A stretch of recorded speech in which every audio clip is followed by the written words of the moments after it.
আসসালামু আলাইকুম। বিসমিল্লাহির রহমানির রহিম।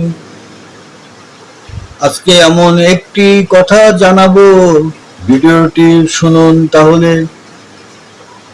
মরার সময় কেন মানুষ পানি পানি করে? বিজ্ঞান আর ইসলামের সেই অজানা রহস্য, কলিজা কাঁপানো সেই কথা শুনতে ভিডিওটি শেষ পর্যন্ত দেখুন।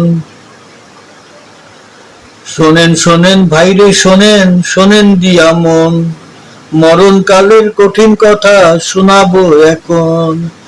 আখেরি সেই সময় যখন ঘনিয়ে আসে, মানুষ তখন বুঝতে পারে আর কি বাকি আছে। তীব্র তৃষ্ণায় বুক ফেটে যায়, দেহ হয় খিন্ন, শুকিয়ে যায় জিভ আর তালু, ফুরাই আয়ুর। কলিজাটা পুড়ে যেন অঙ্গার হয়ে যায় রে ভাই মৃত্যুর সময়। এক ফোঁটা পানির জন্য মানুষ ছটফটায়। পানির তৃষ্ণা কেন পাই রে ভাই? বিজ্ঞান কি বলছে শুনুন। শরীরের জল ফুরিয়ে গেলে বাঁচার উপায় নাই, কিন্তু আসল কথা শোনো ওরে মুসলমান। শয়তান তখন ধোঁকা দিতে বড় ফাঁদ পাতে।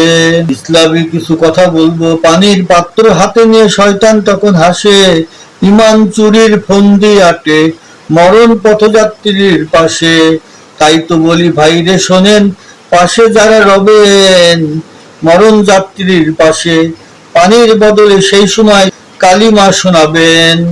যারা মৃত্যুর কোলে ঢলে পড়ছে, শান্ত রাখা কর্তব্য তাদের। অযথা শোরগোল করবেন না, দোয়া আর জিকির করবেন, আখেরাতে মুক্তি হবে এতে।